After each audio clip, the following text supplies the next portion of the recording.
Patriarchs and Prophets by EllenWhiteAudio. Chapter 54. Samson.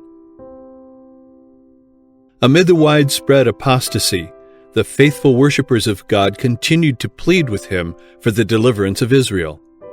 Though there was apparently no response, though year after year the power of the oppressor continued to rest more heavily upon the land, God's providence was preparing help for them. Even in the early years of the Philistine oppression, a child was born through whom God designed to humble the power of these mighty foes. On the border of the hill country overlooking the Philistine plain was the little town of Zorah. Here dwelt the family of Manoah of the tribe of Dan, one of the few households that amid the general defection had remained true to Jehovah.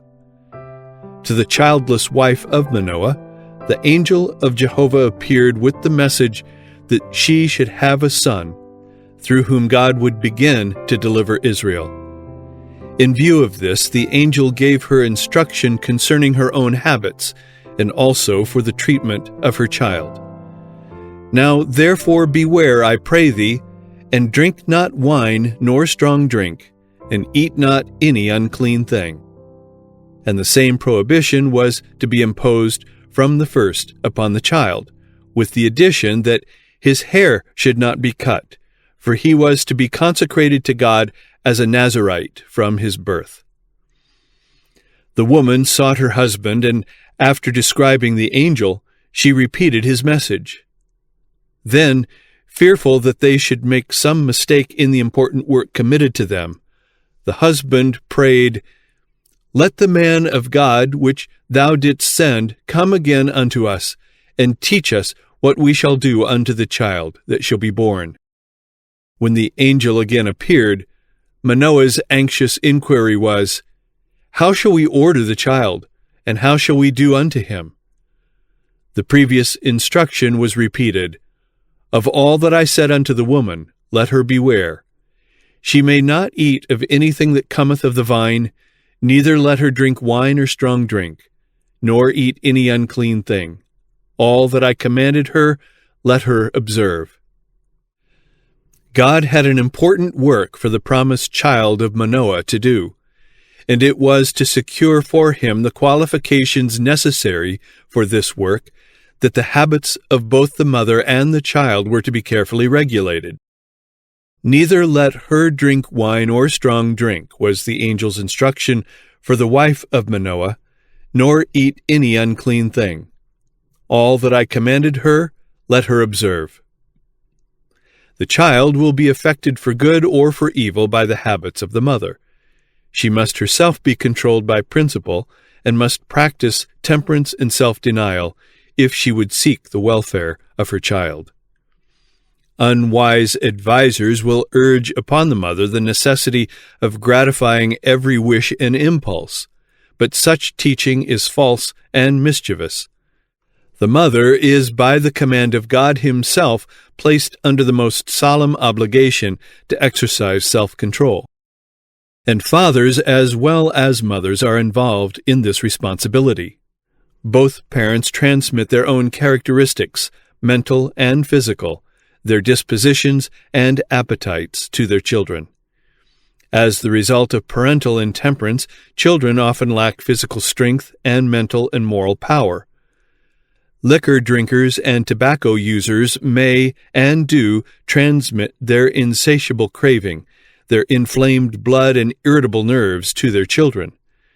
The licentious often bequeath their unholy desires and even loathsome diseases as a legacy to their offspring. And as the children have less power to resist temptation than had the parents, the tendency is for each generation to fall lower and lower. To a great degree, parents are responsible not only for the violent passions and perverted appetites of their children, but for the infirmities of the thousands born deaf, blind, diseased, or idiotic. The inquiry of every father and mother should be, "What shall we do unto the child that shall be born unto us?" The effect of prenatal influences has been by many lightly regarded. But the instruction sent from heaven to those Hebrew parents, and twice repeated in the most explicit and solemn manner, shows how this matter is looked upon by our Creator. And it was not enough that the promised child should receive a good legacy from the parents. This must be followed by careful training and the formation of right habits. God directed that the future judge and deliverer of Israel should be trained to strict temperance from infancy. He was to be a Nazirite from his birth, thus being placed under a perpetual prohibition against the use of wine or strong drink. The lessons of temperance, self-denial, and self-control are to be taught to children even from babyhood. The angel's prohibition included every unclean thing. The distinction between articles of food as clean and unclean was not a merely ceremonial and arbitrary regulation, but was based upon sanitary principles. To the observance of this distinction may be traced, in a great degree, the marvelous vitality which for thousands of years has distinguished the Jewish people. The principles of temperance must be carried further than the mere use of spirituous liquors. The use of stimulating and indigestible food is often equally injurious to health, and in many cases sows the seeds of drunkenness.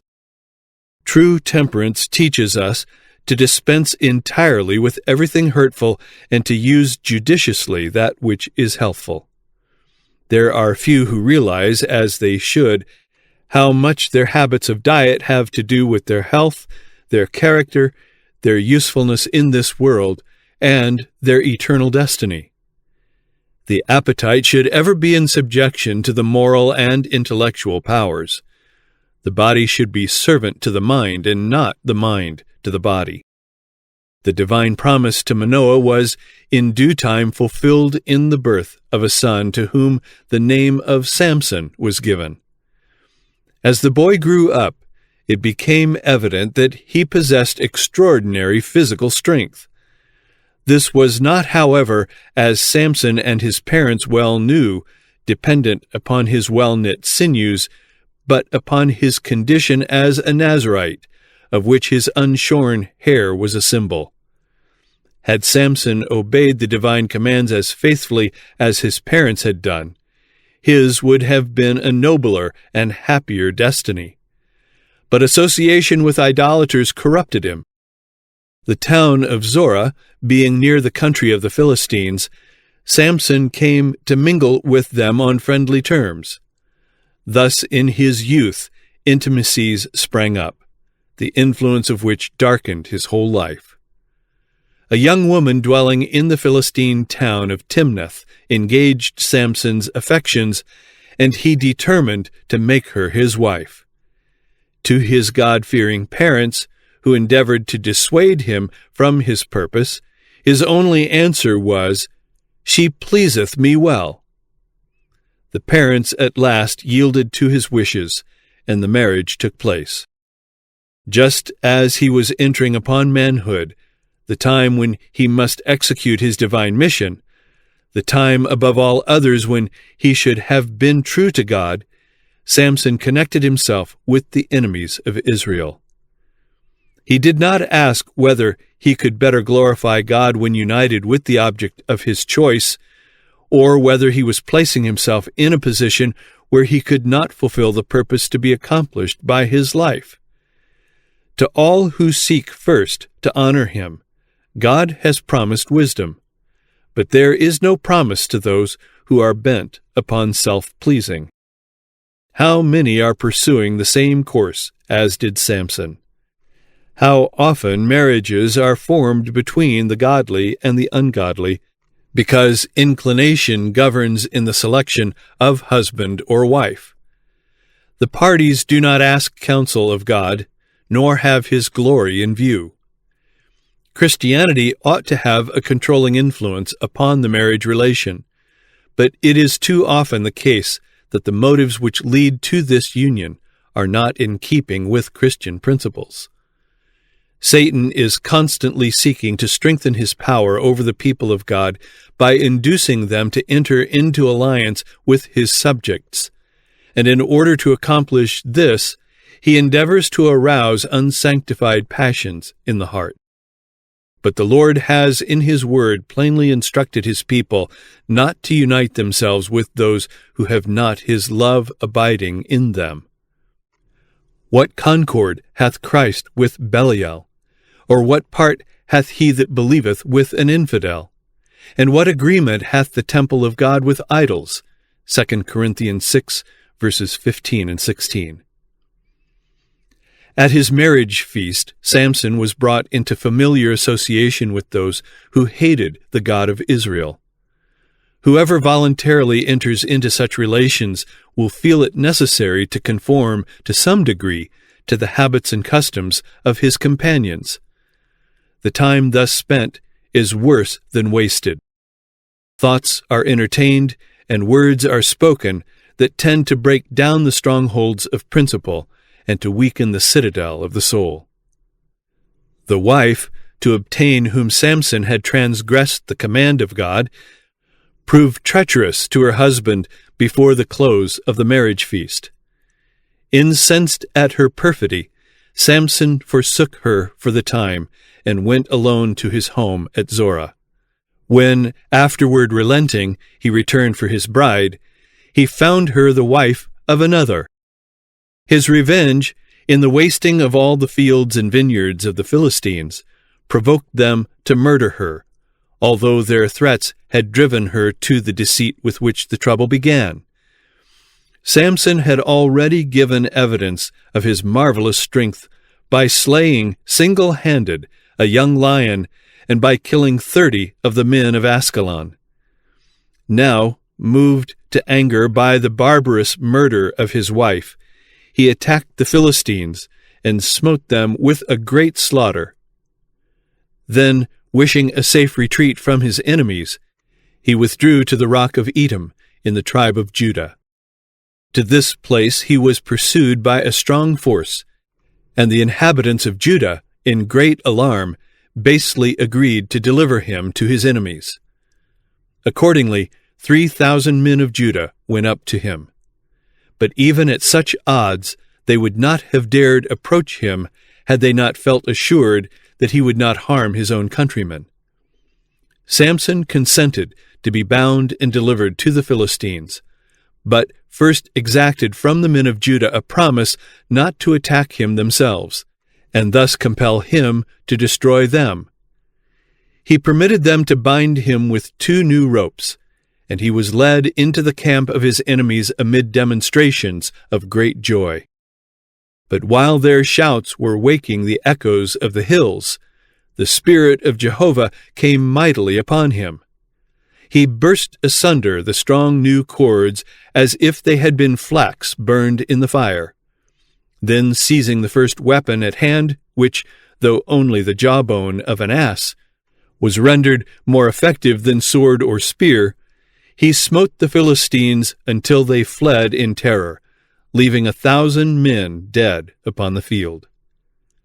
Had the Israelites been ready to unite with Samson and follow up the victory, they might at this time have freed themselves from the power of their oppressors. But they had become dispirited and cowardly.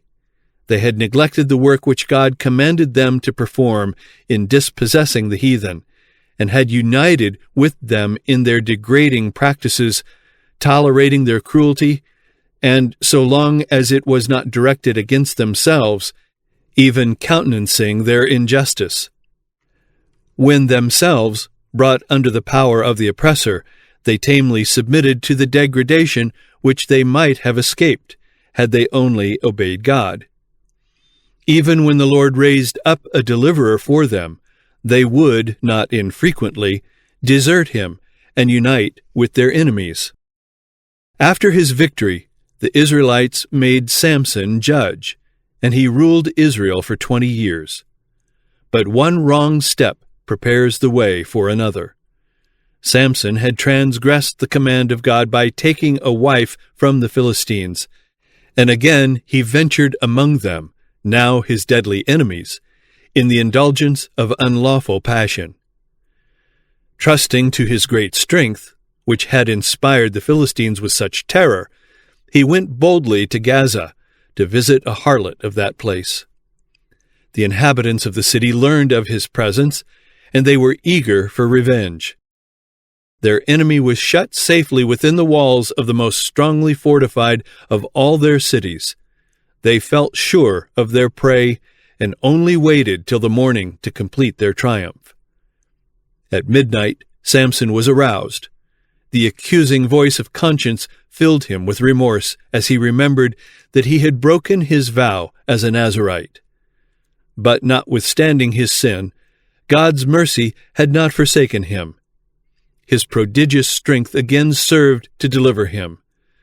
Going to the city gate, he wrenched it from its place and carried it with its posts and bars to the top of a hill on the way to Hebron. But even this narrow escape did not stay his evil course. He did not again venture among the Philistines, but he continued to seek those sensuous pleasures that were luring him to ruin. He loved a woman in the valley of Sorek, not far from his own birthplace.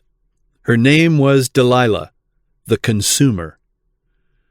The vale of Sorek was celebrated for its vineyards. These also had a temptation for the wavering Nazirite, who had already indulged in the use of wine, thus breaking another tie that bound him to purity and to God. The Philistines kept a vigilant watch over the movements of their enemy, and when he degraded himself by this new attachment, they determined, through Delilah, to accomplish his ruin. A deputation consisting of one leading man from each of the Philistine provinces was sent to the vale of Sorek. They dared not attempt to seize him while in possession of his great strength, but it was their purpose to learn, if possible, the secret of his power. They therefore bribed Delilah to discover and reveal it.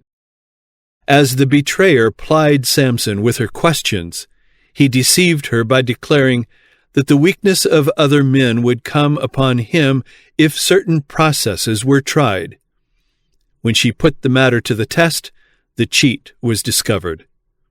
Then she accused him of falsehood, saying, "How canst thou say, 'I love thee,' when thine heart is not with me? Thou hast mocked me these 3 times, and hast not told me wherein thy great strength lieth." 3 times Samson had the clearest evidence that the Philistines had leagued with his charmer to destroy him, but when her purpose failed, she treated the matter as a jest, and he blindly banished fear. Day by day Delilah urged him until his soul was vexed unto death, yet a subtle power kept him by her side. Overcome at last, Samson made known the secret. "There hath not come a razor upon mine head, for I have been a Nazirite unto God from my mother's womb. If I be shaven, then my strength will go from me, and I shall become weak and be like any other man." A messenger was immediately dispatched to the lords of the Philistines, urging them to come to her without delay. While the warrior slept, the heavy masses of his hair were severed from his head. Then, as she had done 3 times before, she called, "The Philistines be upon thee, Samson!" Suddenly awaking, he thought to exert his strength as before and destroy them, but his powerless arms refused to do his bidding, and he knew that Jehovah was departed from him.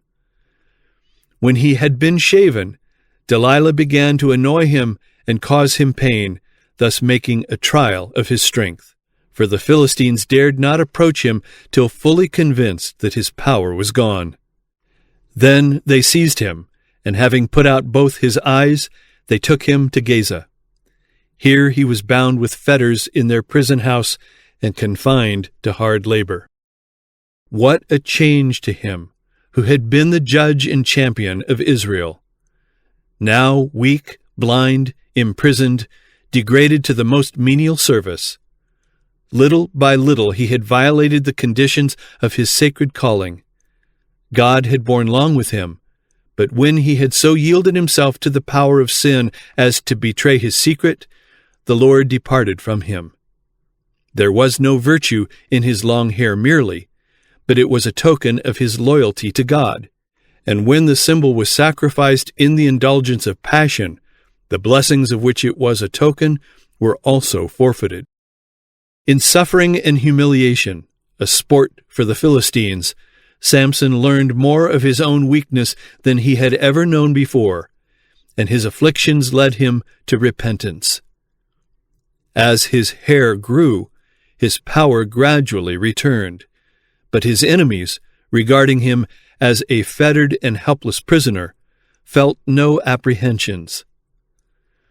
The Philistines ascribed their victory to their gods, and, exulting, they defied the God of Israel.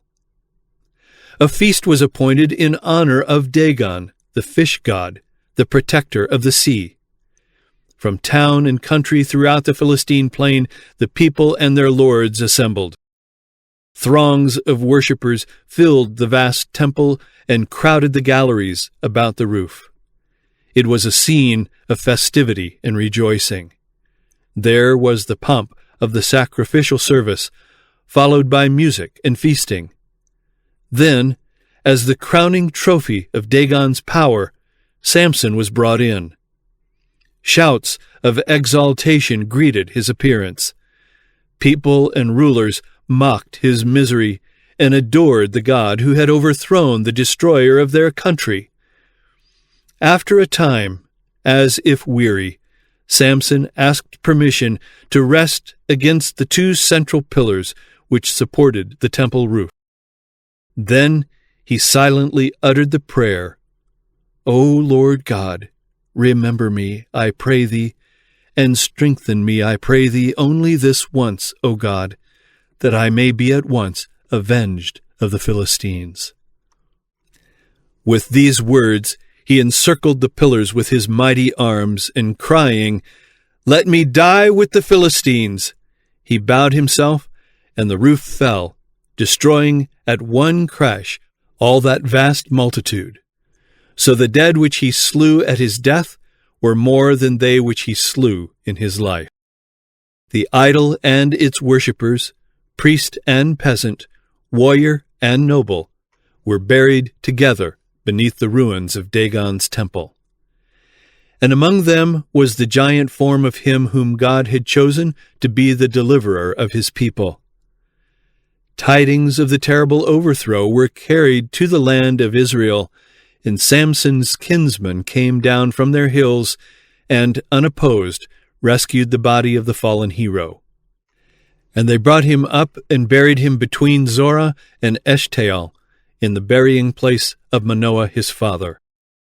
God's promise that through Samson he would begin to deliver Israel out of the hand of the Philistines was fulfilled. But how dark and terrible the record of that life which might have been a praise to God and a glory to the nation. Had Samson been true to his divine calling, the purpose of God could have been accomplished in his honor and exaltation. But he yielded to temptation and proved untrue to his trust, and his mission was fulfilled in defeat, bondage, and death. Physically, Samson was the strongest man upon the earth, but in self-control, integrity, and firmness, he was one of the weakest of men. Many mistake strong passions for a strong character, but the truth is that he who is mastered by his passions is a weak man. The real greatness of a man is measured by the power of the feelings that he controls, not by those that control him. God's providential care had been over Samson, that he might be prepared to accomplish the work which he was called to do. At the very outset of life, he was surrounded with favorable conditions for physical strength, intellectual vigor, and moral purity. But under the influence of wicked associates, he let go that hold upon God, which is man's only safeguard, and he was swept away by the tide of evil. Those who in the way of duty are brought into trial may be sure that God will preserve them, But if men willfully place themselves under the power of temptation, they will fall sooner or later. The very ones whom God purposes to use as His instruments for a special work, Satan employs his utmost power to lead astray. He attacks us at our weak points, working through defects in the character to gain control of the whole man.